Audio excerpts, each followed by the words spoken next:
SBS Pathanamthitta സെന്ററിന്റെ ആഭിമുഖ്യത്തിൽ ക്രമീകരിച്ചിരിക്കുന്ന ഈ ബൈബിൾ ക്ലാസ്സുകൾക്കായി ഞാൻ ദൈവത്തെ സ്തുതിക്കുന്നു. ദൈവവചന പഠനത്തിന് വേണ്ടി ഇങ്ങനെ ഒരു മുഖാന്തരം ദൈവം ഒരുക്കിയതോർത്ത് ദൈവത്തെ സ്തുതിക്കുകയാണ്. ഇതിൽ സംബന്ധിക്കുന്ന എല്ലാ സഹോദരി സഹോദരന്മാരെയും ഓർത്ത് ദൈവത്തെ സ്തുതിക്കുകയും അതുപോലെ സംബന്ധിക്കുന്ന എല്ലാവർക്കും കർത്താവായ യേശുക്രിസ്തുവിലുള്ള നന്ദിയും സ്നേഹവും അറിയിക്കുന്നു. കഴിഞ്ഞ ആഴ്ചയിൽ ഞാൻ ഓർപ്പിച്ചതുപോലെ ഇന്നത്തെ കാലഘട്ടം എന്ന് പറയുന്നത് ദൈവവചനത്തിന് അധികം പ്രാധാന്യം കൊടുക്കാത്ത ഒരു കാലഘട്ടത്തിലേക്ക് നാം നീങ്ങിക്കൊണ്ടിരിക്കുകയാണ്. എന്നാൽ ദൈവവചനം പഠിക്കുവാനായിട്ട് അവിടങ്ങളായി ദൈവത്തിന്റെ ജനത്തെ ദൈവം ഒരുക്കുന്നു എന്നുള്ളതോർത്തും ഞാൻ ദൈവത്തെ സ്തുതിക്കുന്നു. ഇത്രയും സഹോദരന്മാർക്ക് ഈ വചന പഠനത്തിൽ പങ്കാളികളാകുവാൻ നിങ്ങൾ കാണിക്കുന്ന മനസ്സിനായി ആഗ്രഹത്തിനായി ഞാൻ ദൈവത്തെ സ്തുതിക്കുകയാണ്. ദൈവം എല്ലാ കൃപയും തന്ന് സഹായിക്കട്ടെ. മനോഹരമായ ഒരു ഗാനം ശ്രവിക്കുവാനായിട്ട് കർത്താവ് നമ്മെ സഹായിച്ചല്ലോ. നമ്മുടെ കർത്താവ് ആയിരങ്ങളിൽ പതിനായിരങ്ങളിൽ സുന്ദരനാണ്. കർത്താവിനെ എത്ര പാടിയാലും കർത്താവിനെ എത്ര പുകഴ്ത്തിയാലും നമുക്ക് മതി വരികയില്ല. കർത്താവിന് എല്ലാ മഹത്വം അർപ്പിക്കുന്നു. പ്രിയ ഗാനം ആലപിച്ച പ്രിയ ജബിൻ ബ്രദറിനോടുള്ള നന്ദി അറിയിക്കുകയാണ്. ദൈവം ധാരാളമായിട്ട് പ്രിയ സഹോദരനെ ഉപയോഗിക്കട്ടെ.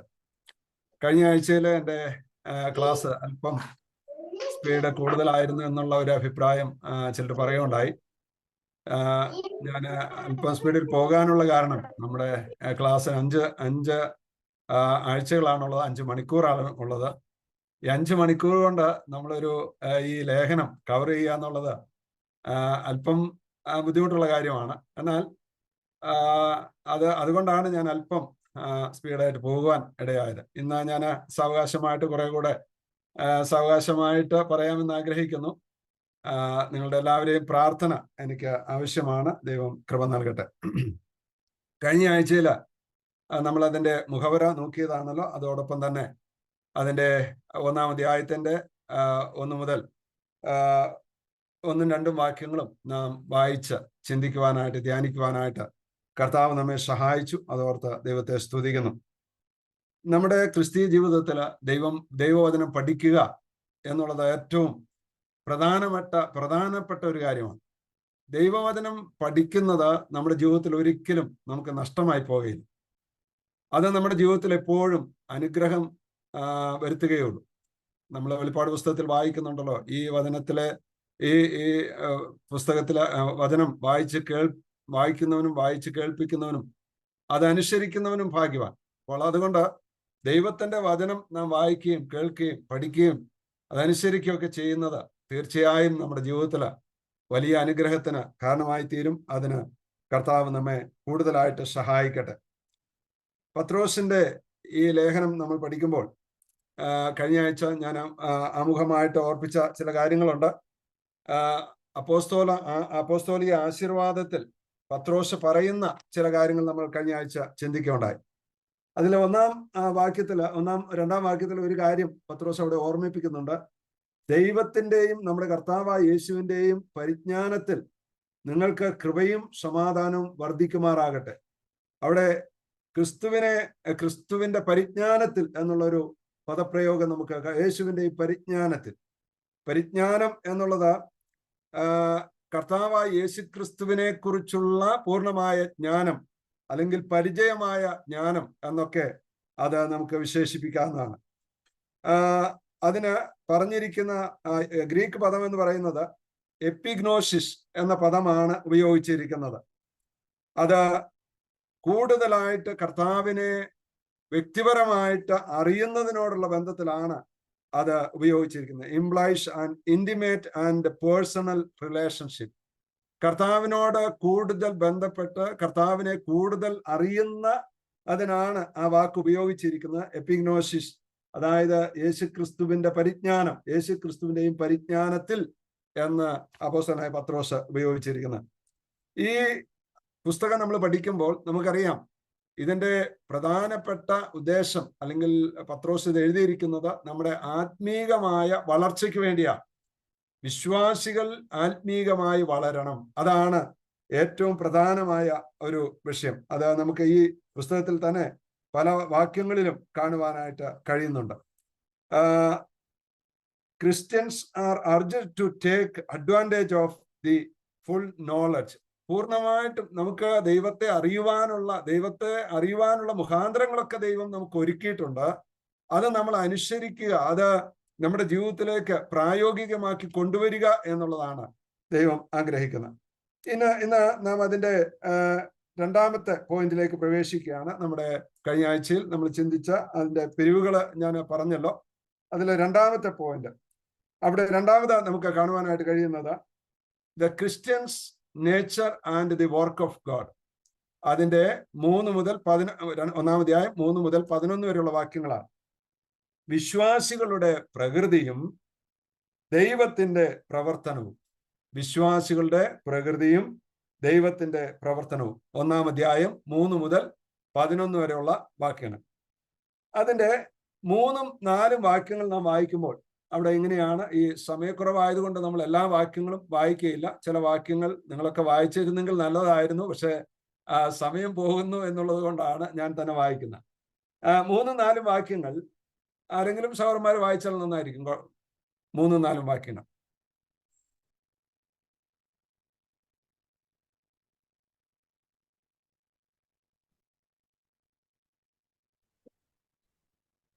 തന്റെ മഹത്വത്താലും വീര്യത്താലും നമ്മെ വിളിച്ചവന്റെ പരിജ്ഞാനത്താൽ അവന്റെ ദിവ്യശക്തി ജീവനും ഭക്തിക്കും വേണ്ടതൊക്കെയും നമുക്ക് ദാനം ചെയ്തിരിക്കുന്നുവല്ലോ.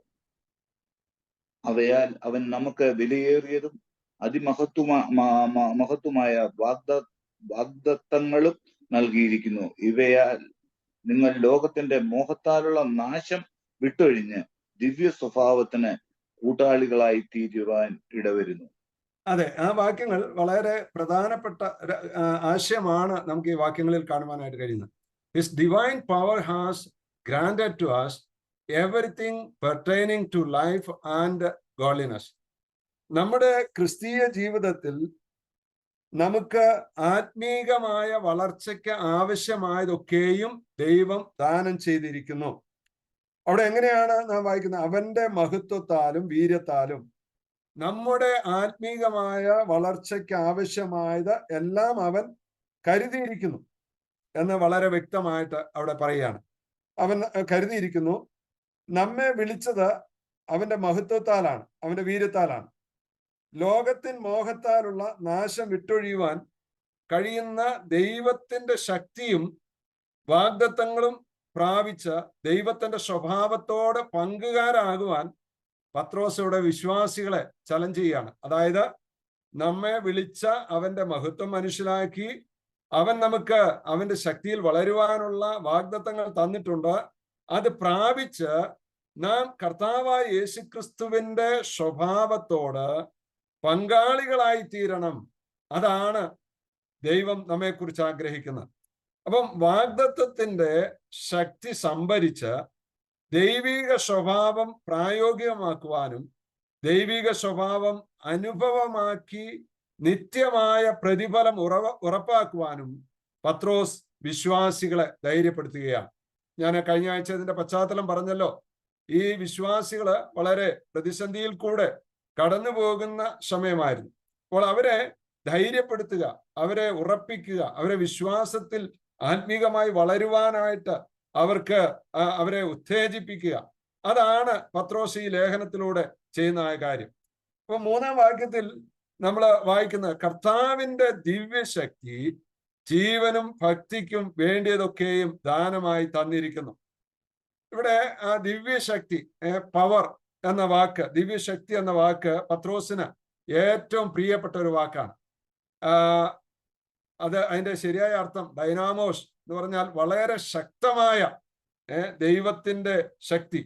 അത് പത്രോസ് പല പ്രാവശ്യം തന്റെ ലേഖനങ്ങളിൽ ഉപയോഗിക്കുന്നുണ്ട്. നമ്മൾ വാക്യങ്ങളൊക്കെ അവിടെ ഞാൻ നോട്ട് ചെയ്തിട്ടുണ്ട്, ആവശ്യമുള്ളവർക്ക് എഴുതിയെടുക്കാം. 1 പത്രോസ് 1:4, 3:22, അതുപോലെ 2-ാം അധ്യായം 2 പത്രോസ് 1:3, 16, 2:11. ഇവിടെയൊക്കെ പത്രോസ് ആ വാക്ക് അല്ലെങ്കിൽ അതിന്റെ ആശയം ആവർത്തിച്ച് പറയുന്നത് നമുക്ക് കാണുവാൻ കഴിയും. അവന്റെ ദിവ്യശക്തി എന്നുള്ളത്. ആ ദിവ്യശക്തിയെ കുറിച്ച് ഇവിടെ പത്രോസ് പറയുന്നുണ്ട്, ആ ശക്തിയെക്കുറിച്ച് പൗലോസും പറഞ്ഞിരിക്കുന്നത് നമുക്ക് കാണുവാനായിട്ട് കഴിയും. പൗലോസ് വളരെ വളരെ അനവധി പ്രാവശ്യം ആ ശക്തിയെക്കുറിച്ച് പ്രതിപാദിച്ചിട്ടുണ്ട്. അതിൽ നമുക്ക് എല്ലാവർക്കും പരിചയമുള്ള ഒരു വേദഭാഗമാണ് ഫിലിപ്പിയ ലേഖനം 4-ാം അധ്യായം 13-ാം വാക്യം. എന്നെ ശക്തനാക്കുന്നവൻ മുഖാന്തരം ഞാൻ സകലത്തിനും മതിയാകുന്നു. അപ്പം കർത്താവായ യേശുക്രിസ്തുവിന്റെ ആത്യന്തിക ശക്തി, പൗലോസ് പറയുന്നത്, എനിക്ക് അവനെയും അവന്റെ പുനരുത്ഥാനത്തിന്റെ ശക്തിയെയും അനുഭവിച്ചറിയണം. അപ്പൊ ഒരു വിശ്വാസിയുടെ ജീവിതത്തിലെ ഏറ്റവും പ്രധാനപ്പെട്ട ഒരു വിഷയമാണ് കർത്താവായ യേശുക്രിസ്തുവിന്റെ ആ ശക്തി അറിയുക എന്നുള്ളത്. ആ ശക്തി അറിയുക, ആ ശക്തി അനുഭവമാക്കുക, ആ ശക്തിയിൽ നിലനിൽക്കുക എന്നുള്ളത്. അതാണ് പത്രോസും ഇവിടെ ഉപയോഗിച്ചിരിക്കുന്നത്. നമ്മൾ വിശ്വാസികളായ നമ്മുടെ ജീവിതത്തിൽ കർത്താവ് നമ്മെ ശക്തീകരിക്കുന്നില്ലെങ്കിൽ നമുക്ക് ഒരു കാര്യവും ചെയ്യുവാനായിട്ട് സാധിക്കില്ല. ആ കർത്താവ് നമുക്ക് നൽകുന്ന ശക്തിയാണ് നമ്മെ ഓരോ ദിവസവും ക്രിസ്തീയ ജീവിതത്തിൽ മുമ്പോട്ട് പോകുവാനായിട്ട് സഹായിക്കുന്നത്. നമുക്കറിയാം, പൗലോസിനോട് കർത്താവ് പറഞ്ഞ വാക്ക്, എന്റെ ശക്തി നിന്റെ ബലഹീനതയിൽ തികഞ്ഞതാകുന്നു. അപ്പൊ നമ്മളൊക്കെ ബലഹീനരായി കഴിയുന്ന സമയത്ത്, അല്ലെങ്കിൽ ബലഹീനതയിൽ പോകുന്ന സമയത്ത്, ദൈവത്തിൽ ആശ്രയിച്ചിരിക്കുന്ന ദൈവത്തിന്റെ മക്കൾക്ക് ദൈവം വേണ്ടുന്ന ശക്തി തരുന്നു.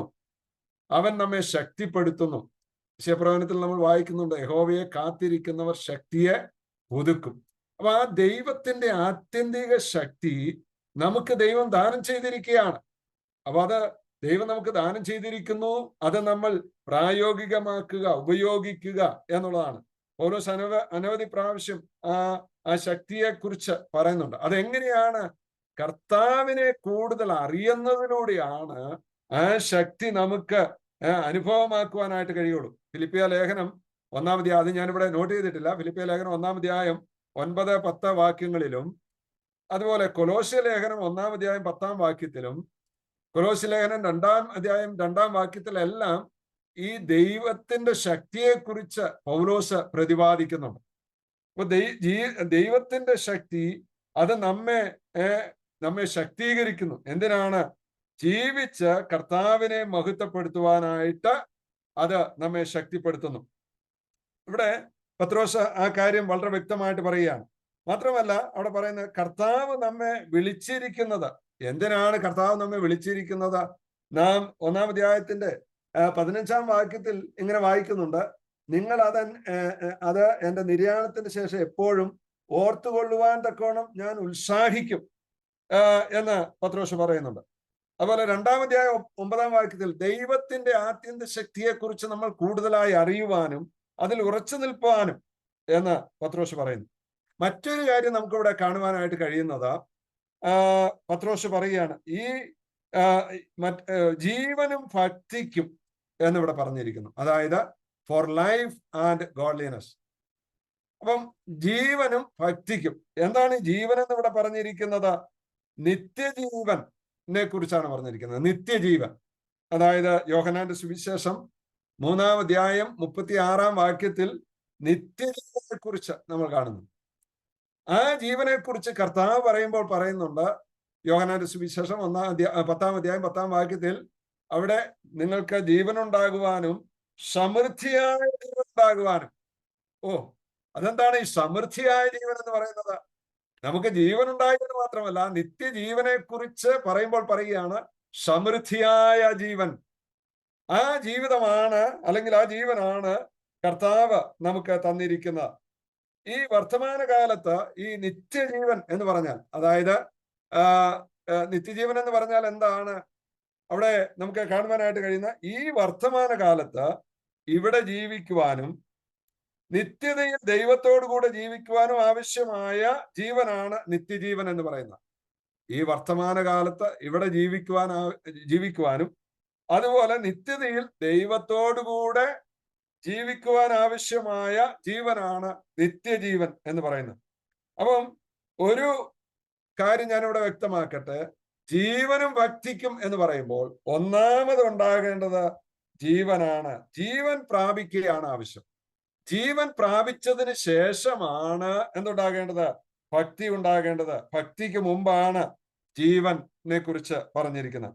അപ്പൊ പ്രായോഗികമായി ദൈവപുത്രനെ അറിയുന്നതാണ് ജീവൻ എന്ന് പറയുന്നത്. നമ്മുടെ യഥാർത്ഥമായി നമ്മുടെ ജീവിതത്തിൽ കർത്താവായ യേശുക്രിസ്തുവിനെ വ്യക്തിപരമായി അറിയുന്നത്. അതാണല്ലോ യോഹന്നാന്റെ സുവിശേഷം 17-ാം അധ്യായം 3-ാം വാക്യത്തിൽ കർത്താവ് പറഞ്ഞിരിക്കുന്നത്. നീ അയച്ച നിന്റെ പുത്രനെയും അറിയുന്നത് തന്നെയാണ് നിത്യജീവൻ.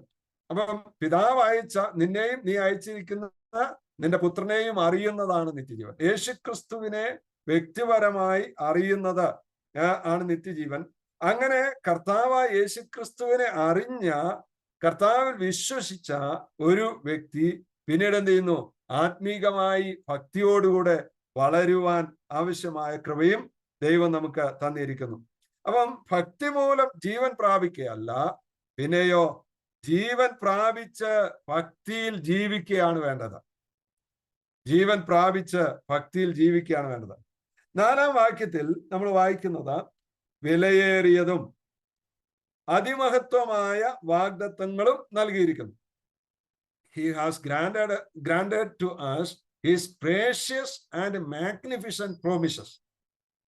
നമുക്ക് എങ്ങനെയുള്ള നമുക്ക് വിലയേറിയതും അതിമഹത്വമായ വാഗ്ദത്തങ്ങളും നൽകിയിരിക്കുന്നു. എന്തിനാ? ജീവൻ പ്രാപിക്കുവാനും ഭക്തിയോടുകൂടെ ജീവിക്കുവാനുമായിട്ട് നമുക്ക് അവൻ എന്ത് ചെയ്തിരിക്കുന്നു? അവൻ വിലയേറിയതും അതിമഹത്വമായ വാഗ്ദത്തങ്ങളും നൽകിയിരിക്കുന്നു. വാഗ്ദത്തങ്ങൾ നമുക്കുള്ളതല്ലായിരുന്നു. നമുക്കറിയാമല്ലോ, ദൈവവചനം പഠിക്കുമ്പോൾ നമ്മെ സംബന്ധിച്ച്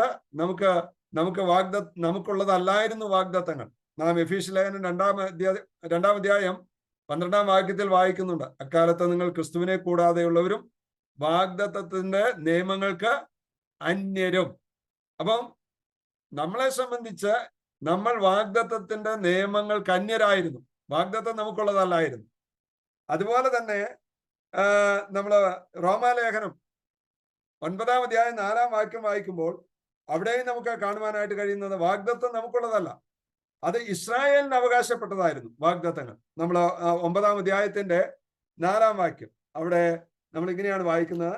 റോമാലേഖനം 9-ാം അധ്യായം 4-ാം വാക്യം, അവർ ഇസ്രായേലിയർ പുത്രത്വവും തേജസ്സും നിയമങ്ങളും ന്യായപ്രമാണവും ആരാധനയും വാഗ്ദത്തങ്ങളും അവർക്കുള്ളവ. അപ്പം ദൈവിക വാഗ്ദത്തങ്ങൾക്ക് നമുക്ക് അവകാശമില്ലായിരുന്നു. എന്നാൽ നാം നിത്യജീവൻ പ്രാപിച്ചു കഴിഞ്ഞപ്പോൾ ഭക്തിയോടുകൂടെ ജീവിക്കുവാൻ ആവശ്യമായ വിലയേറിയ വാഗ്ദത്തങ്ങൾ ദൈവം നമുക്ക് തന്നിരിക്കുകയാണ്. അതെങ്ങനെയാണ് നമുക്ക് ലഭിച്ചത്? അത് അബ്രഹാമിന് ദൈവം നൽകിയ വാഗ്ദത്തം ജാതികളിലേക്കും വന്നു.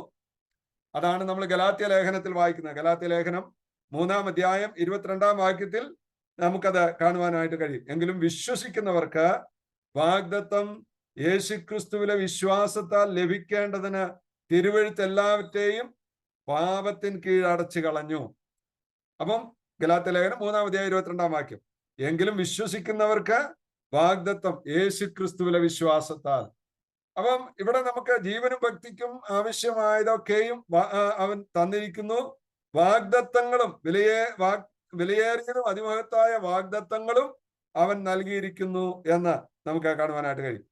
അതുപോലെ തന്നെ ഗലാത്യ ലേഖനം 3-ാം അധ്യായം 29-ാം വാക്യത്തിൽ നാം വായിക്കുന്നത്, ക്രിസ്തുവിനുള്ളവരെങ്കിലോ നിങ്ങൾ അബ്രഹാമിന്റെ സന്തതിയും അവകാശികളുമാകുന്നു. അപ്പം ദൈവം അബ്രഹാമിന് നൽകിയ ആ വാഗ്ദത്തം നമ്മിലേക്കും വന്നു. അത് ദൈവത്തിന്റെ വിശ്വസ്തതയാണ്. അബ്രഹാമിന്റെ അനുഗ്രഹം ക്രിസ്തു യേശുവിൽ ജാതികൾക്ക് വരേണ്ടതിന് നാം ആത്മാവെന്ന വാഗ്ദത്ത വിഷയം വിശ്വാസത്താൽ പ്രാപിപ്പാൻ തന്നെ. ഗലാത്യ ലേഖനം 3-ാം അധ്യായം 14-ാം വാക്യം. അബ്രഹാമിന്റെ അനുഗ്രഹം ക്രിസ്തു യേശുവിൽ ജാതികൾക്ക് വരേണ്ടതിന് നാം ആത്മാവെന്ന വാഗ്ദത്ത വിഷയം വിശ്വാസത്താൽ പ്രാപിപ്പാൻ തന്നെ. എത്ര അതിശയമാണല്ലേ! നമ്മെ സംബന്ധിച്ച നമ്മൾ ജാതികളായിരുന്നു. വാഗ്ദത്തം നമുക്കുള്ളതല്ലായിരുന്നു. എന്നാൽ ആ വാഗ്ദത്തത്തിന് ദൈവം നമ്മെ പങ്കാളികളാക്കി എന്നുള്ളതാണ്. പങ്കാളികളാക്കി. ദൈവത്തിന്റെ വാഗ്ദത്തങ്ങൾ എത്രയുണ്ടെങ്കിലും അവ ഉവ്വ എന്നത്ര എന്നാണ് നാം കൊരിന്ത്യർക്കെഴുതിയ 2-ാം ലേഖനം 1-ാം അധ്യായം 20-ാം വാക്യത്തിൽ വായിക്കുന്നത്, അല്ലെ? കൊരിന്ത്യർക്കെഴുതിയ 2-ാം ലേഖനം 1-ാം 20-ാം വാക്യത്തിൽ വായിക്കുന്ന ദൈവത്തിന്റെ വാഗ്ദത്തങ്ങൾ എത്രയുണ്ടെങ്കിലും അവ ഉവ്വ് എന്നാണ്. എന്ന് പറഞ്ഞാൽ ഇല്ല എന്നൊരു വാഗ്ദത്തം ദൈവത്തിനില്ല, എല്ലാം ഉവ്വ് എന്നാണ്. അപ്പം ഇവിടെ നമ്മൾ വായിക്കുന്ന ഈ വാഗ്ദത്തങ്ങൾ നമുക്കുള്ളത് കൊണ്ട്, ഇവയാൽ എന്ന് പറഞ്ഞാൽ ഈ വാഗ്ദത്തങ്ങളാൽ വിശ്വാസി എന്ത് ചെയ്യണമെന്നാണ് പത്രോസ് പറയുന്നത്. ഈ വാഗ്ദത്തങ്ങളാൽ വിശ്വാസി എന്ത് ചെയ്യണം? ലോകത്തിൻ മോഹത്താലുള്ള നാശം വിട്ടൊഴിയണം. ലോകത്തിൻ മോഹത്താലുള്ള നാശം വിട്ടൊഴിയണം. വിശ്വാസികൾ ഈ വാഗ്ദത്തങ്ങൾ നമുക്കുള്ളത് കൊണ്ട് ലോകത്തിൻ മോഹത്താലുള്ള നാശം വിട്ടൊഴിയണം. നാശത്തിന്റെ ഉറവിടം ഇവിടെ പത്രോസ് എടുത്തു പറയുന്ന ഒരു പദപ്രയോഗമാണ് ലോകത്തിൻ മോഹത്താലുള്ള നാശം. അപ്പം ഈ നാശം എപ്പോഴും വരുന്നത് നമ്മൾ ദൈവത്തിന്റെ തിരുവെഴുത്ത് പഠിച്ചാൽ നമുക്ക് വളരെ വ്യക്തമായിട്ട് മനസ്സിലാക്കാൻ കഴിയുന്ന ഒരു കാര്യം, നാശം വരുന്നത് മോഹത്താലാണ്. ഇനി പാപം സംഭവിച്ചത് എങ്ങനെയാണ്? പാപം മോഹത്താലാണല്ലോ ഉണ്ടായത്. അപ്പം നാശത്തിന്റെ ഉറവിടം മോഹമാണ്. നാശത്തിന്റെ ഉറവിടം മോഹമാണ്. മോഹം എന്നാൽ എന്താണ്? ദൈവം വിലക്കിയിട്ടുള്ളവ ചെയ്യാനുള്ള അശുദ്ധമായ ആഗ്രഹമാണ് മോഹം. ഞാൻ ഒന്നുകൂടി പറയാം, മോഹം എന്ന് പറഞ്ഞാൽ എന്താണ്? ദൈവം വിലക്കിയിട്ടുള്ളവ ചെയ്യാനുള്ള അശുദ്ധമായ ആഗ്രഹമാണ് മോഹം. ഉദാഹരണമായിട്ട് നമുക്കറിയാം, നമ്മള് ഉൽപ്പത്തി പുസ്തകം 3-ാം അധ്യായം അതിന്റെ 6-7 വാക്യങ്ങൾ വായിക്കുമ്പോൾ അവിടെ പാപം പ്രവേശിച്ചത് നമുക്ക് കാണുവാനായിട്ട് കഴിയും. എങ്ങനെയാണ് പാപം പ്രവേശിച്ചത്? ഫലം കാണുവാൻ ഭംഗിയുള്ളതും അവിടെ ഭംഗിയുള്ളതായി കണ്ടു മോഹിച്ചു. കണ്ടു മോഹിച്ചു പറിച്ച് തിന്നു എന്നുള്ളതാണ് നമുക്കവിടെ കാണുവാനായിട്ട് കഴിയും. അങ്ങനെയാണ് പാപം ലോകത്തിൽ കടക്കുവാനിടയായത്. നമ്മള് യാക്കോബിന്റെ ലേഖനം 1-ാം അധ്യായം 14-15 വാക്യങ്ങൾ വായിക്കുമ്പോൾ അവിടെ നമുക്ക് കാണുവാനായിട്ട് കഴിയുന്നുണ്ട്, മോഹം ഗർഭം ധരിച്ച് പാപത്തെ പ്രസവിക്കുന്നു. അപ്പം മോഹം ഗർഭം ധരിച്ച് പാപത്തെ പ്രസവിക്കുന്നു, പാപം മുഴുത്തിട്ട് എന്ത് ചെയ്യുന്നു? മരണത്തെ പേറുന്നു. അപ്പം ഞാൻ പറഞ്ഞല്ലോ, മോഹമാണ് നാശത്തിന്റെ ഉറവിടം. അതുകൊണ്ട് തന്നെ യോഹന്നാൻ ലേഖനം എഴുതുമ്പോൾ പറയുന്നുണ്ട്, യോഹന്നാന്റെ 1-ാം ലേഖനം 2-ാം അധ്യായം 16-ാം വാക്യത്തിൽ യോഹന്നാൻ ഇങ്ങനെ പറയുന്നുണ്ട്, കൺമോഹം, ജഡമോഹം, ജീവനത്തിന്റെ പ്രതാപം ഇവ ഒരു വിശ്വാസിക്കുണ്ടാകാൻ പാടില്ല എന്ന് വളരെ വ്യക്തമായിട്ട് പറയുന്നുണ്ട്. ഇവിടെ പത്രോസ് പറയുകയാണ്, ലോകത്തിൻ മോഹത്താലുള്ള നാശം വിട്ടൊഴിയണം. നാശം വിട്ടൊഴിയണം. പൗലോസ് ഈ കാര്യം വളരെ വ്യക്തമായിട്ട് പറഞ്ഞിട്ടുണ്ട്. നമുക്ക് തീത്തോസിന്റെ ലേഖനം അതിന്റെ 2-ാം അധ്യായം 12 മുതൽ 15 വരെയുള്ള വാക്യങ്ങൾ വായിക്കുമ്പോൾ അവിടെ പൗലോസ് പറഞ്ഞിരിക്കുന്ന വാക്യങ്ങൾ ഞാനൊന്ന് ജസ്റ്റ് വായിച്ചു വിടുന്നേ ഉള്ളൂ. തീത്തോസിന്റെ ലേഖനം 2-ാം അധ്യായം 12 മുതൽ 15 വരെയുള്ള വാക്യങ്ങൾ. അവിടെ എങ്ങനെയാണ്? നാം ഭാഗ്യകരമായ പ്രത്യാശയ്ക്കായിട്ടും മഹാദൈവവും നമ്മുടെ രക്ഷിതാവുമായ യേശുക്രിസ്തുവിന്റെ തേജസ്സിന്റെ പ്രത്യക്ഷതയ്ക്കായിട്ടും കാത്തുകൊണ്ട് ഭക്തികേടും പ്രപഞ്ചമോഹങ്ങളും വർജിച്ചിട്ട് ഈ ലോകത്തിൽ സുബോധത്തോടും നീതിയോടും ദൈവഭക്തിയോടും കൂടെ ജീവിച്ചു പോരേണ്ടതിന് അത് നമ്മെ ശിക്ഷിച്ച് വളർത്തുന്നു. അവിടെ കൃപയെക്കുറിച്ച് പൗലോസ് പറയുമ്പോൾ പറയുകയാണ്, കൃപ നമ്മെ എന്ത് ചെയ്യുന്നു? കൃപ എന്ത് ചെയ്യുന്നതാണ്?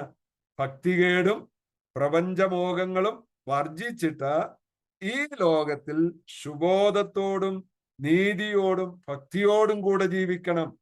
അതേ ആശയം തന്നെയാണ് ഇവിടെ പത്രോസും പറയുന്നത്. മോഹത്താലുള്ള നാശം വിട്ടൊഴിയണം. എന്നിട്ട് പത്രോസ് പറയുകയാണ്, എന്താണ്? നാം ദിവ്യ സ്വഭാവത്തിന് കൂട്ടാളികളായി തീരണം. Partakers of divine nature. അതാണ് 4-ാം വാക്യത്തിൽ പത്രോസ് പറയുന്നത്. 1-ാം അധ്യായത്തിന്റെ 4-ാം വാക്യം. അവയാൽ നമുക്ക് വിലയേറിയതും അതിമഹത്വമായ വാഗ്ദത്തങ്ങളും നൽകിയിരിക്കുന്നു. ഇവയാൽ നിങ്ങൾ ലോകത്തിൻ മോഹത്താലുള്ള നാശം വിട്ടൊഴിഞ്ഞിട്ട് ദിവ്യ സ്വഭാവത്തിന് കൂട്ടാളികളായി തീരുവാൻ ഇടവരുന്നു. Partakers of divine nature. കർത്താവായ യേശുക്രിസ്തുവിന്റെ സ്വഭാവം അല്ലെങ്കിൽ ദൈവ സ്വഭാവത്തോട് നാം അനുരൂപരായി തീരുക. നമ്മൾ ദൈവ സ്വഭാവത്തെ കുറിച്ച് പഠിക്കുമ്പോൾ എന്താണ് ദൈവ സ്വഭാവം? ദൈവ സ്വഭാവത്തിന് കൂട്ടാളികൾ. അതാണല്ലോ പൗലോസ് ഇവിടെ പറയുന്നത്, ദിവ്യ സ്വഭാവത്തിന് കൂട്ടാളികളായി തീരണം. വിശ്വാസികളെ സംബന്ധിച്ച് വിശ്വാസികൾ ദിവ്യ സ്വഭാവത്തിന് കൂട്ടാളികളായി തീരണം. എന്താണ് ദിവ്യ സ്വഭാവം? What is divine nature? അത് നമ്മൾ പഠിക്കണമല്ലോ. എങ്കിൽ മാത്രമാണല്ലോ അത് നമ്മുടെ ജീവിതത്തിലേക്ക് നമുക്ക് പ്രായോഗികമായിട്ട് കൊണ്ടുവരുവാൻ കഴിയുള്ളൂ. What is divine nature? Divine nature നമ്മൾ പഠിക്കുമ്പോൾ അത് നമ്മുടെ ജീവിതത്തിൽ അത് തുടർന്നുകൊണ്ടേ ഇരിക്കേണ്ട ഒരു കാര്യമാണ്. ദൈവവചനം നാം പഠിക്കുമ്പോൾ ദൈവ സ്വഭാവത്തിന് ദൈവത്തിന് രണ്ട് സ്വഭാവങ്ങളുണ്ട്. God has two kinds of nature. ദൈവത്തിന് രണ്ട് തരത്തിലുള്ള അല്ലെങ്കിൽ വിവിധമായ രണ്ട് സ്വഭാവങ്ങളുണ്ട്. ഒന്ന് ഇൻകമ്മ്യൂണിക്കബിൾ ആട്രിബ്യൂട്ട്സ് എന്ന് പറഞ്ഞാൽ ദൈവം മറ്റാരുമായിട്ട് പങ്കുവെക്കാത്തതായ സ്വഭാവം. അത് ദൈവത്തിന്റെ മാത്രം സ്വഭാവമാണ്. ആ സ്വഭാവമാണ് ദൈവത്തെ ദൈവമായിട്ട് നിർത്തിയിരിക്കുന്നത്. ദൈവം ആ സ്വഭാവം മറ്റാരുമായിട്ട് പങ്കുവെക്കുന്നില്ല. അതാണ് ഞാനിവിടെ വാക്യങ്ങൾ സഹിതം എഴുതിയിട്ടുണ്ട്. എല്ലാ വാക്യങ്ങളൊന്നും വായിക്കുന്നില്ല. അത് നിങ്ങൾ സൗകര്യം പോലെ പിന്നീട് വായിച്ച് മനസ്സിലാക്കിയാൽ മതി. അപ്പൊ ദൈവം മനുഷ്യനുമായിട്ടോ അല്ലെങ്കിൽ മറ്റാരുമായിട്ടോ പങ്കുവെക്കാത്ത സ്വഭാവങ്ങൾ ഏതൊക്കെയാണ്? ഒന്നാമത് നമുക്ക് കാണുവാൻ കഴിയുന്ന ഇൻകമ്മ്യൂണിക്കബിൾ ആട്രിബ്യൂട്ട്സ്. ദൈവ സ്വഭാവത്തിന്റെ ഒന്നാമത്തെ ഘടകം അത് incommunicable attributes. God is eternal. ദൈവത്തിന്റെ സ്വഭാവം എന്ന് പറയുന്നത് ദൈവം നിത്യനായ ദൈവം. God is eternal. ആ വാക്യങ്ങൾ നമ്മൾ വായിക്കുമ്പോൾ നമുക്ക് അവിടെ കാണുവാനായിട്ട് കഴിയുന്നുണ്ട്. യെശയ്യാ പ്രവചനം 40-ാം അധ്യായം 28-ാം വാക്യം, അതുപോലെ തുടർന്നുള്ള വാക്യങ്ങളിൽ ദൈവം നിത്യനാണ് എന്ന് നമുക്ക് വളരെ വ്യക്തമായിട്ട് കാണുവാൻ കഴിയും. ഞാൻ അതിലെ പുതിയ നിയമത്തിൽ നിന്നും കൂടെ 1-2 വാക്യങ്ങൾ ആഡ് ചെയ്തിട്ടുണ്ട്. യോഹന്നാന്റെ സുവിശേഷം അതിന്റെ 8-ാം അധ്യായം 58-ാം വാക്യവും അതുപോലെ എബ്രായ ലേഖനം 7:3 ഞാൻ അതിന് ചേർത്ത് പറഞ്ഞിരിക്കുന്നത് ദൈവത്തിന്റെ സ്വഭാവം കർത്താവായ യേശുവിനും ഉണ്ട്. അത് ഞാൻ പറഞ്ഞിരിക്കുന്നതിന്റെ ഉദ്ദേശം യേശുക്രിസ്തു ദൈവമാണ് എന്നുള്ളത് ഒന്ന് പറയുവാൻ കൂടി വേണ്ടിയാണ്. അപ്പൊ നമ്മുടെ കർത്താവായ യേശുവിന്, യേശു ദൈവമാണ്, ദൈവത്തിനുള്ള സ്വഭാവം. ഈ സ്വഭാവം ദൈവം നിത്യനാണ്. നമുക്കെല്ലാം ആരംഭമുണ്ട്, അവസാനമുണ്ട്. പക്ഷെ ദൈവത്തിന് ആരംഭവുമില്ല, അവസാനവും ഇല്ല. അവൻ നിത്യനായ ദൈവമാണ്. കർത്താവായ യേശുക്രിസ്തുവിന്റെ സ്വഭാവം അത് തന്നെയാണ്. അവൻ നിത്യനാണ്. രണ്ടാമത്തെ ദൈവ സ്വഭാവം എന്ന് പറയുന്നത് അൺചേഞ്ചിങ്, മാറ്റമില്ലാത്തവൻ എന്നുള്ളതാണ്. ദൈവം മാറ്റമില്ലാത്തവനാണ്. മറ്റെന്തൊരു കാര്യങ്ങൾ നോക്കിയാലും എല്ലാം മാറിപ്പോകുന്ന, ആകാശം മാറിപ്പോകും, ഭൂമി മാറിപ്പോകും. എന്നാൽ ദൈവം ഒരിക്കലും മാറ്റമില്ലാത്തവനാണ്. സങ്കീർത്തനങ്ങൾ 102-ന്റെ 25 മുതൽ 27 വരെ, മലാക്കി 3-ന്റെ 6-ാം വാക്യം, അതുപോലെ യാക്കോബ് 1-ന്റെ 17, എബ്രായർ 13-ന്റെ 8, യേശുക്രിസ്തു ഇന്നലെയും ഇന്നും എന്നേക്കും അനന്യൻ തന്നെ. അപ്പൊ യേശുക്രിസ്തു ദൈവത്തിലുള്ള അതേ സ്വഭാവം യേശുക്രിസ്തുവിനും ഉണ്ട് എന്ന് പറയുന്നതിന്റെ ഉദ്ദേശം യേശുക്രിസ്തു ദൈവമാണ്, സമ്പൂർണ്ണ ദൈവമാണ്. ഇനി മൂന്നാമത്തെ കാര്യം, ദൈവം സർവശക്തനാണ്. ദൈവം സർവശക്തനാണ്. യെരമ്യാ പ്രവചനം 32-ാം അധ്യായം 27-ാം വാക്യത്തിൽ നമ്മൾ അത് വായിക്കുന്നുണ്ട്. ദൈവം സർവശക്തനായ ദൈവമാണ്. അത് കർത്താവായ യേശുവിനെ നമുക്ക് കാണുവാൻ കഴിയും. വാക്യങ്ങൾ ഇനിയും ഉണ്ടാകാം, ഞാൻ എല്ലാ വാക്യങ്ങളും ഒന്നും നോട്ട് ചെയ്തിട്ടില്ല. മത്തായിയുടെ സുവിശേഷം 22-ാം അധ്യായം 29-ാം വാക്യത്തിൽ യേശുക്രിസ്തുവിന്റെ സ്വഭാവം തന്നെയാണ്. യേശുക്രിസ്തു സർവശക്തനാണ്. അപ്പം പലപ്പോഴും ഞാൻ ഈ കാര്യം പഠിപ്പിക്കുമ്പോൾ നമ്മളിൽ എത്ര പേരത് ശരിയായിട്ട് വിശ്വസിക്കുന്നുണ്ടെന്ന് ഞാൻ ചോദിക്കാറുണ്ട്. അതായത് നമ്മുടെ കർത്താവ് സർവശക്തനാണ് എന്ന് പറഞ്ഞാൽ എന്താണ് അതിന്റെ അർത്ഥം? കർത്താവിനാൽ കഴിയാത്ത ഒരു കാര്യവുമില്ലെന്ന് അതിന്റെ അർത്ഥം, അല്ലെ? ദൈവത്താൽ കഴിയാത്ത കാര്യം ഉണ്ടോ? പക്ഷെ പലപ്പോഴും നമ്മളത് വേണ്ട രീതിയിൽ വിശ്വസിക്കുന്നുണ്ടോ? സർവശക്തനായ കർത്താവ്, അവൻ സർവവും ചെയ്യുവാനായിട്ട് കഴിവുള്ളവനാണ്. അത് നമ്മൾ യഥാർത്ഥമായിട്ട് വിശ്വസിക്കുന്നുണ്ടോ? നമ്മൾ വിശ്വസിച്ചിരിക്കുന്ന കർത്താവ് സർവശക്തനാണ്. അവനാൽ അസാധ്യമായ ഒന്നുമില്ല. അസാധ്യ കാര്യങ്ങളെ സാധ്യമാക്കുവാൻ കഴിവുള്ളവനാണ് നമ്മുടെ കർത്താവ്. അവൻ സർവശക്തനാണ്. നാലാമത് ദൈവത്തിന്റെ സ്വഭാവം എന്ന് പറയുന്ന ഒമ്നിഷ്യൻ, അതായത് സർവജ്ഞാനിയായ കർത്താവ് സർവജ്ഞാനിയാണ്. യെശയ്യാപ്രവചനം 40-ാം അധ്യായം 28-ാം വാക്യം, റോമർ 11:33, എബ്രായർ 4:13, ഇവിടെയൊക്കെ നമ്മളത് വായിക്കുന്നുണ്ട്. ദൈവം സർവജ്ഞാനിയാണ്. നമ്മുടെ കർത്താവും സർവജ്ഞാനിയാണ്. കർത്താവിന് മറഞ്ഞിരിക്കുന്ന ഒരു കാര്യവുമില്ല. നമ്മൾ തിരുവെഴുത്തിൽ വായിക്കുന്നുണ്ട്, സകലവും അവന്റെ കണ്ണിന് മുമ്പിൽ നഗ്നവും മലർന്നതുമായി കിടക്കുന്നു. ഒരു കാര്യവും ദൈവത്തിൽ നിന്ന് മറച്ചു വെക്കുവാൻ കഴിയുകയില്ല. ഒരു കാര്യവും നമുക്ക് ദൈവത്തിന്റെ ദൃഷ്ടിയിൽ നിന്ന് ഒളിച്ചു വെക്കുവാനായിട്ട് കഴിയുകയില്ല. പ്രിയ സഹോദരീ ദൈവം നമ്മെ സമ്പൂർണമായി കാണുന്നവൻ. അഞ്ചാമത്തെ കാര്യം, ഒമ്നി പ്രസന്റ്. അവൻ സർവവ്യാപിയായ ദൈവമാണ്. 139-ാം സങ്കീർത്തനം നാം വായിക്കുമ്പോൾ ആ സങ്കീർത്തനം മുഴുവൻ പറയുന്നത് ദൈവത്തിന്റെ സർവവ്യാപകത്വത്തെ കുറിച്ചാണ്. ദൈവം സർവവ്യാപിയായ ദൈവം. മത്തായിയുടെ സുവിശേഷം 18-ാം അധ്യായം 20-ാം വാക്യത്തിൽ കർത്താവ് പറഞ്ഞു, നിങ്ങൾ 2-3 പേർ എൻ്റെ നാമത്തിൽ കൂടി വരുന്നിടത്തൊക്കെയും ഞാൻ നിങ്ങളുടെ നടുവിലുണ്ട്. അപ്പൊ കർത്താവിന്റെ സാന്നിധ്യം എല്ലായിടത്തും ഉണ്ട്. അതുപോലെ 28-ാം അധ്യായം മത്തായി 28:20 കർത്താവ് പറഞ്ഞു, ഞാൻ ലോകാവസാനത്തോളം എല്ലാ നാളും നിങ്ങളോട് കൂടെയുണ്ട്. അപ്പൊ കർത്താവിന്റെ സാന്നിധ്യം എപ്പോഴും നമ്മോട് കൂടെ ഉണ്ട്. കർത്താവിന്റെ സാന്നിധ്യം ഇല്ലാത്ത ഒരു സ്ഥലവും ഒരു വിശ്വാസിയെ സംബന്ധിച്ച് ഉണ്ടാകുവാനായിട്ട് പാടില്ല. അപ്പം കർത്താവിന്റെ സാന്നിധ്യം നമ്മോട് കൂടെ ഉണ്ട്. നമ്മൾ പോകുന്ന ഏതൊരു സ്ഥലത്തും കർത്താവിന്റെ സാന്നിധ്യം ഉണ്ട് എന്നുള്ള ഉറപ്പുള്ളിടത്ത് മാത്രമേ നമ്മൾ പോകാൻ പാടുള്ളൂ, വിശ്വാസികളായ നമ്മെ സംബന്ധിച്ച്. അപ്പൊ ദൈവത്തിന്റെ സ്വഭാവമാണ് നമ്മൾ, അതായത് ദൈവം മറ്റാരുമായി പങ്കുവെക്കുവാൻ ആഗ്രഹിക്കാത്തതായ സ്വഭാവം. ഇനി ദൈവത്തിന്റെ രണ്ടാമത്തെ സ്വഭാവം എന്ന് പറയുന്നത് കമ്മ്യൂണിക്കബിൾ ആട്രിബ്യൂട്ട്സ് എന്നുള്ളതാണ്. ദൈവം മനുഷ്യരുമായി പങ്കുവെക്കുവാൻ ആഗ്രഹിക്കുന്നതായ സ്വഭാവങ്ങൾ. അവിടെ ദൈവം പങ്കുവെക്കുവാൻ ആഗ്രഹിക്കുന്ന സ്വഭാവങ്ങൾ എന്തൊക്കെയാണ്? ഒന്നാമത്, ദൈവം നല്ലവൻ എന്നുള്ളതാണ്. God is good. ദൈവം നല്ലവൻ, ഗോഡ് ഈസ് ഗുഡ്. സങ്കീർത്തനം 34:8 നമുക്ക് എല്ലാവർക്കും അറിയാവുന്ന ഒരു വാക്യം അല്ലെ? യഹോവ നല്ലവൻ എന്ന് രുചിച്ചറിവിൻ, ഗോഡ് ഈസ് ഗുഡ്. അതുപോലെ 36-ാം സങ്കീർത്തനത്തിൽ നമ്മൾ വായിക്കുന്നത്, യഹോവ നല്ലവനല്ലോ, അവന്റെ ദയ എന്നേക്കുമുള്ളത്. അപ്പം യഹോവ നല്ലവനാണ്. അതൊക്കെ നമുക്ക് അറിയാവുന്ന വാക്യങ്ങളായതുകൊണ്ടാണ് ഞാനത് പറഞ്ഞു പോകുന്നത്. അപ്പൊ യഹോവ നല്ലവനാണ്, ഗോഡ് ഈസ് ഗുഡ്. അത് ദൈവത്തിന്റെ സ്വഭാവമാണ്. യോഹന്നാൻ 10:11 ഞാൻ നല്ല ഇടയൻ ആകുന്നു, കർത്താവ് പറഞ്ഞ. അപ്പം അതുപോലെ റോമർ 8:28 അവനെല്ലാം നന്മയ്ക്കായി കൂടിയാവരിക്കുന്നു. ഇനി മറ്റുള്ള വാക്യങ്ങൾ നമ്മൾ അവിടെ വായിക്കുമ്പോൾ ഇത് ഞാൻ പറഞ്ഞല്ലോ, ദൈവം മനുഷ്യനുമായി പങ്കുവെക്കുവാൻ ആഗ്രഹിക്കുന്ന സ്വഭാവമാണ്. അപ്പൊ കർത്താവ് പറഞ്ഞു, മത്തായിയുടെ സുവിശേഷം അതിന്റെ 5-ാം അധ്യായം 48-ാം വാക്യത്തിൽ കർത്താവ് പറഞ്ഞു, എന്താണ് അവിടെ പറഞ്ഞിരിക്കുന്നത്? 48-ാം വാക്യം, മത്തായിയുടെ സുവിശേഷം 5-ാം അധ്യായം 48-ാം വാക്യത്തിൽ നമ്മൾ ഇങ്ങനെയാണ് വായിക്കുന്നത്, ആകയാൽ നിങ്ങളുടെ സ്വർഗീയ പിതാവ് സൽഗുണപൂർണൻ ആയിരിക്കുന്നത് പോലെ നിങ്ങളും സൽഗുണപൂർണരാകുവിൻ.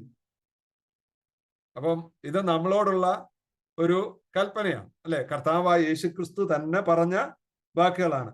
therefore അവിടെ വായിക്കുന്ന അതിന്റെ 48-ാം, ആകയാൽ നിങ്ങളുടെ സ്വർഗീയ പിതാവ് സൽഗുണപൂർണനായിരിക്കുന്ന പോലെ, therefore you are to be perfect as your heavenly father is perfect.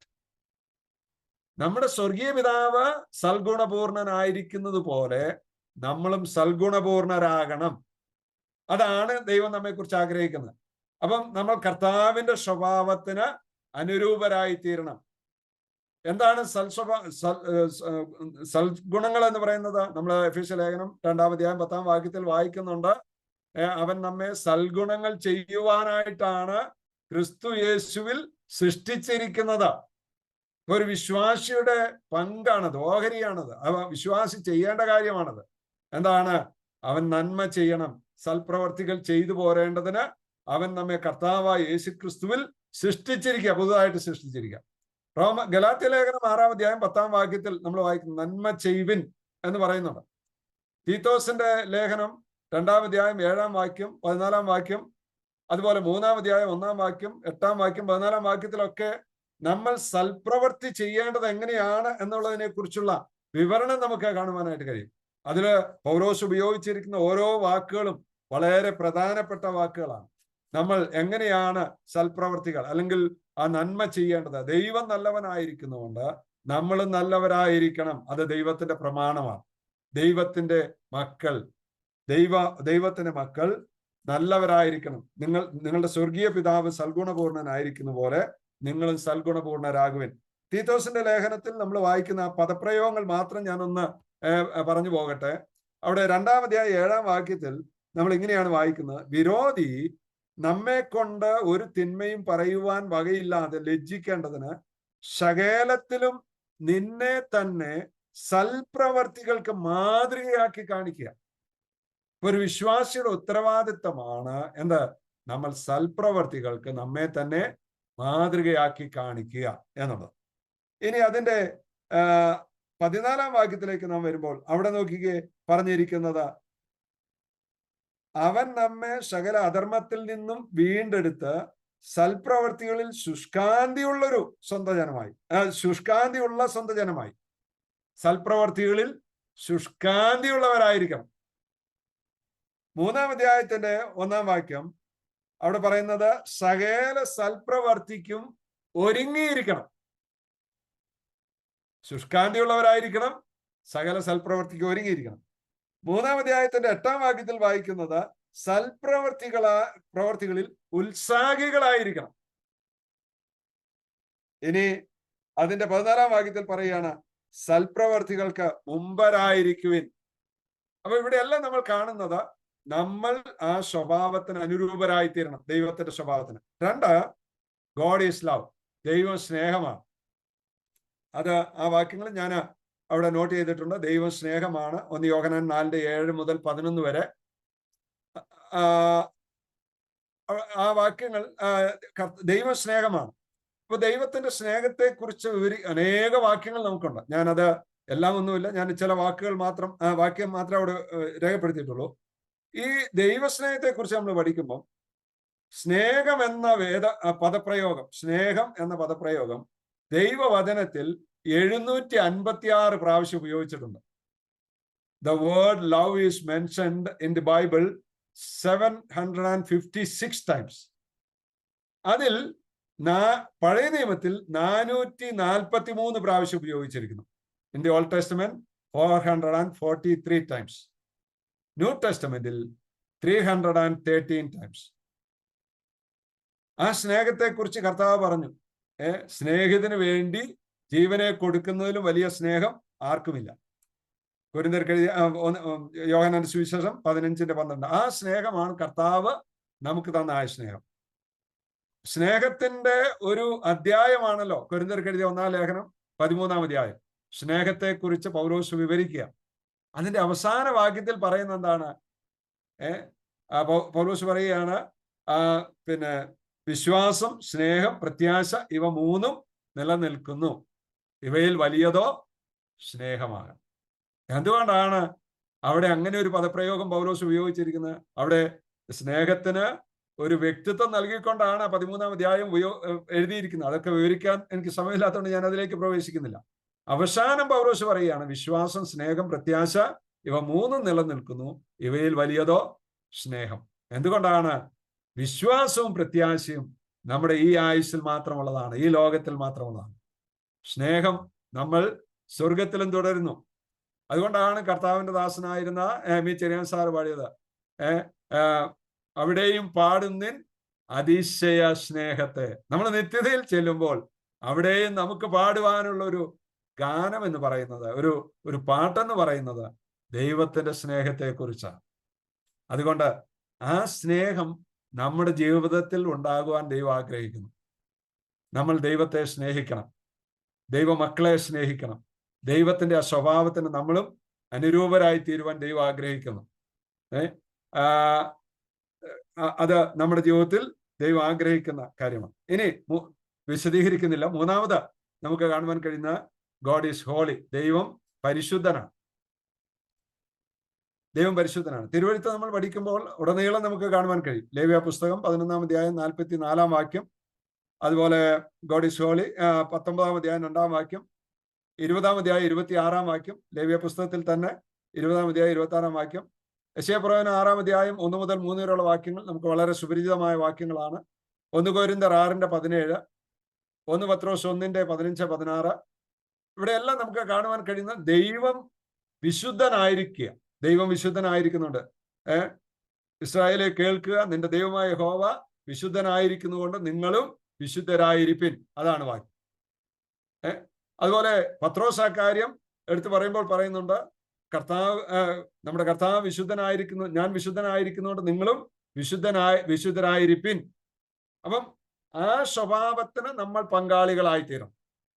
ഇനി അഞ്ചാമതായിട്ട് പിന്നെ നമുക്ക് കാണുവാൻ കഴിയും, അതൊക്കെ ഞാൻ വിശദീകരിക്കുന്നില്ല.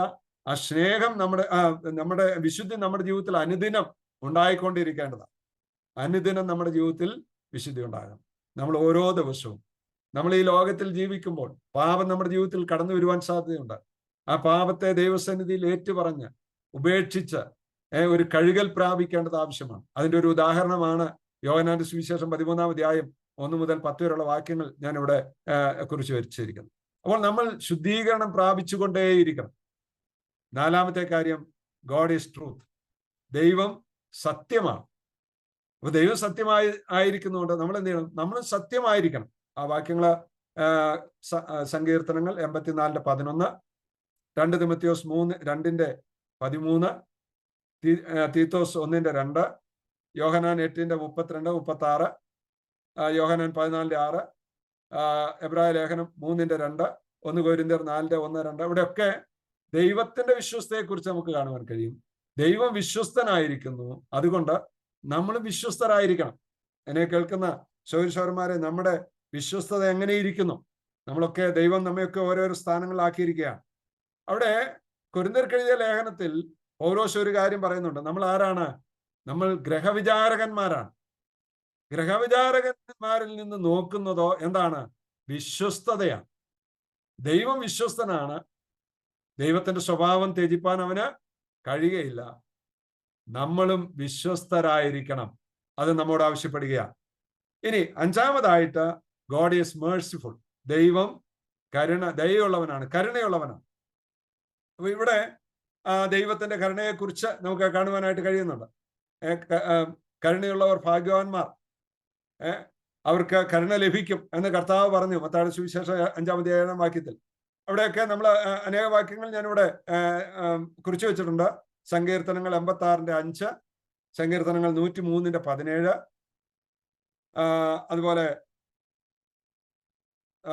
103:17, അതുപോലെ സഭാപ്രസംഗി 3:22-23, മത്തായി 14:14, തീത്തോസ് 3:5, മത്തായി 5:7, ഗലാത്യർ 5:22.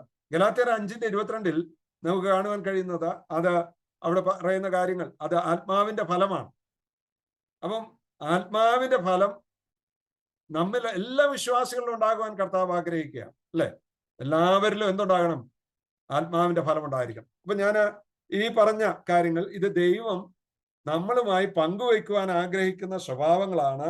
അത് നമ്മുടെ ജീവിതത്തിൽ ഉണ്ടാകണം. അതാണ് ഇവിടെ പത്രോസ് പറയുന്നത്. ദിവ്യ സ്വഭാവത്തിന് കൂട്ടാളികളായിത്തീരണം. അത് നമ്മെക്കുറിച്ച് ഇവിടെ പറയുന്നു. നമ്മൾ ദിവ്യ സ്വഭാവത്തിന് കൂട്ടാളികളായിത്തീരുക. യേശു കർത്താവ് പറഞ്ഞു, ഞാൻ സൗമ്യതയും താഴ്മയും ഉള്ളവനാകയാൽ എന്റെ നുകം ഏറ്റുകൊണ്ട് എന്നോട് പഠിപ്പിൻ. അപ്പൊ കർത്താവിന്റെ നുകം ഏറ്റുകൊണ്ട് നാം കർത്താവിനോട് പഠിച്ചാൽ നമുക്കുണ്ടാകുന്ന ബെനിഫിറ്റ് എന്താണ്? ഗുണം എന്താണ്? കർത്താവിന്റെ സ്വഭാവം നമ്മുടെ സ്വഭാവങ്ങളായി മാറും, അല്ലെ? ആ കർത്താവിന്റെ സ്വഭാവത്തോട് നാം അനുരൂപരായി തീരുകയാണ്. അതാണ് ദൈവം ആഗ്രഹിക്കുന്നത്. ഓരോ വിശ്വാസിയും കർത്താവിന്റെ സ്വഭാവത്തോട് അനുരൂപരായി തീരുക. അത് ഒരു ദിവസം കൊണ്ട് സാധിക്കുന്നതല്ല. നാം കർത്താവിനോട് ചേർന്ന് നടക്കുമ്പോൾ, കർത്താവിൽ നിന്ന് പഠിക്കുമ്പോൾ നമ്മുടെ ജീവിതത്തിൽ ആ മാറ്റം ഉണ്ടാകണം. അവിടെ കർത്താവിനെ കുറിച്ച് പറഞ്ഞിരിക്കുന്ന 1-2 കാര്യങ്ങൾ കൂടെ ഞാൻ വളരെ പെട്ടെന്നൊന്ന് പറഞ്ഞു പോകട്ടെ. കർത്താവ് ആരാണ്? കർത്താവിനെ കുറിച്ച് നമ്മൾ പഠിക്കുമ്പോൾ കർത്താവ് ആരാണ്? അവൻ he is Christ of power. അവൻ ശക്തിയുടെ ക്രിസ്തുവാണ്. He is Christ of power. അവൻ ശക്തിയുടെ ക്രിസ്തുവാണ്.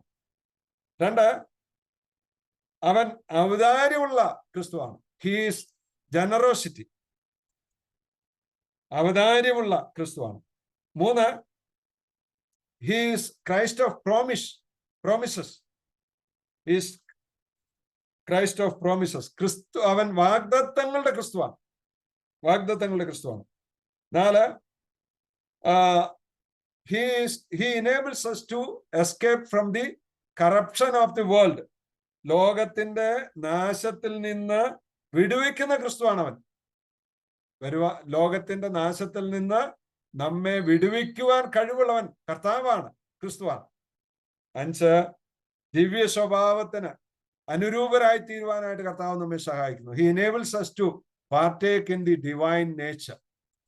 അപ്പം ഇവിടെയൊക്കെ നമുക്ക് കാണുവാൻ കഴിയുന്നത് ആ കർത്താവിന്റെ സ്വഭാവത്തോടെ നാം അനുരൂപരായി തീരണം. അതാണ് നമ്മെക്കുറിച്ച് ആഗ്രഹിക്കുന്നത്. ഇനി അതിന്റെ 2ാം ഭാഗത്തേക്ക് പോട്ടെ. അവിടെ അതിന്റെ 5 മുതൽ 11 വരെയുള്ള വാക്യങ്ങൾ നാം വായിക്കുമ്പോൾ, the need to grow in the grace of Christ. ക്രിസ്തുവിന്റെ ആ സ്വഭാവത്തോട്, ക്രിസ്തുവിന്റെ കൃപയിൽ നാം വളരേണ്ടതിന്റെ ആവശ്യകതയെക്കുറിച്ചാണ് നമുക്ക് കാണുവാൻ കഴിയുന്നത്. 5 മുതൽ 11 വരെയുള്ള വാക്യങ്ങൾ. ക്രിസ്തുവിന്റെ കൃപയിൽ വളരേണ്ടതിന്റെ ആവശ്യം. പോയിന്റ് നമ്പർ ബി, ക്രിസ്തുവിന്റെ കൃപയിൽ വളരേണ്ടതിന്റെ ആവശ്യകത. 1-ാം അധ്യായം 5 മുതൽ 11 വരെയുള്ള വാക്യങ്ങൾ. അതിൽ 1-ാമത്തെ പോയിന്റ് ദിവ്യ സ്വഭാവത്തിന്റെ പ്രവർത്തനം. 5 മുതൽ 9 വരെയുള്ള വാക്യങ്ങൾ. The work of divine nature. ദിവ്യ സ്വഭാവത്തിന്റെ പ്രവർത്തനം. The spiritual man is both effective and productive, but the carnal man has spiritual myopia. എന്ന് പറഞ്ഞാൽ, അതായത് പത്രോസ് ഇവിടെ വിഭാവനം ചെയ്യുന്നത്, ആത്മീകനായ മനുഷ്യൻ അവൻ വളരെ എഫക്റ്റീവാണ്, അവൻ കാര്യങ്ങളെ ചെയ്യുന്നവനാണ്. എന്നാൽ ഈ കാർണൽ മനുഷ്യൻ, അതായത് ജഡീകനായ മനുഷ്യൻ, അവൻ ആത്മീക തിമിരം ബാധിച്ചവനാണ്. അതാണ് പത്രോസ് ഇവിടെ പറയുന്നത്. ജഡീക മനുഷ്യന് ആത്മീക തിമിരം ബാധിച്ചവനാണ്. എന്നാൽ ആത്മീക മനുഷ്യൻ ഫലപ്രദമായവനും അവ ഉൽപ്പാദിപ്പിക്കുന്നവനുമാണ്.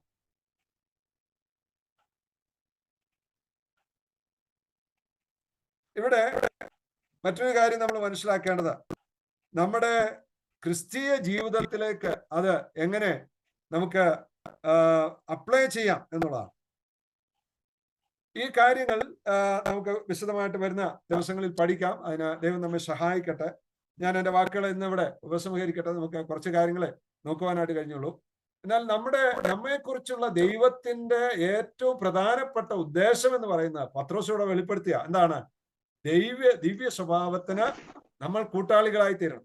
ഈ ദിവ്യ സ്വഭാവത്തിന് കൂട്ടാളികളായി തീരാൻ എനിക്ക് കഴിയില്ല എന്ന് പറയാൻ ഒരു വിശ്വാസിക്ക് കഴിയില്ല. കാരണം എന്താണെന്നറിയാമോ? നമ്മുടെ കർത്താവ് ഭക്തിക്കും ജീവനും ഭക്തിക്കും ആവശ്യമായതൊക്കെയും നമുക്ക് ദാനമായി തന്നിട്ടുണ്ട്. നമ്മളത് പ്രാപിച്ച് അത് നമ്മുടെ ജീവിതത്തിലേക്ക് അനുഭവമാക്കി കർത്താവിനെ നോക്കി കർത്താവിന്റെ സ്വഭാവത്തോട് അനുരൂപരായി തീരുക എന്നുള്ളത് നമ്മുടെ ഉത്തരവാദിത്വം. അങ്ങനെ നമ്മൾ ആയിത്തീരണം. അതാണ് ദൈവം നമ്മെക്കുറിച്ച് ആഗ്രഹിക്കുന്നത്. പ്രിയ സഹോദരീ-സഹോദരന്മാരെ, നമ്മുടെ ജീവിതത്തിൽ അതിന് ഇടയാകണം. കർത്താവിന്റെ സ്വഭാവം നമ്മുടെ സ്വഭാവമായി മാറും. അതാണ് ഒരു ക്രിസ്തീയ ജീവിതം. നമ്മുടെ ജീവിതത്തിൽ അങ്ങനെയുള്ള ആ സ്വഭാവ മാറ്റം ഉണ്ടായിട്ടുണ്ടോ? നമ്മൾ ചിന്തിച്ച പോലെ ആത്മാവിന്റെ ഫലം നമ്മളിൽ ഉളവാകുവാനിടയായിത്തീരണം. ദിവ്യ സ്വഭാവത്തിന് നമ്മൾ കൂട്ടാളികളായി തീരണം. അതിനാവശ്യമായതൊക്കെ ദൈവം നമുക്ക് ദാനമായി തന്നിട്ടുണ്ട്. ഇല്ല എന്ന് പറയുവാൻ ആർക്കും കഴിയില്ല. എല്ലാവർക്കും ഒരുപോലെ തന്നെ ദൈവം തന്നിട്ടുണ്ട്. അത് നമ്മൾ പ്രാപിക്കുക, ദിവ്യ സ്വഭാവത്തിന് കൂട്ടാളികളായി ജീവിക്കുക, അതിലൂടെ ദൈവത്തെ മഹത്വപ്പെടുത്തുക. അതിന് ദൈവം ഈ പഠനവും മുഖാന്തരമാക്കി തീർക്കട്ടെ. ദൈവത്തിന്റെ നാമത്തിന് മഹത്വമുണ്ടാകും.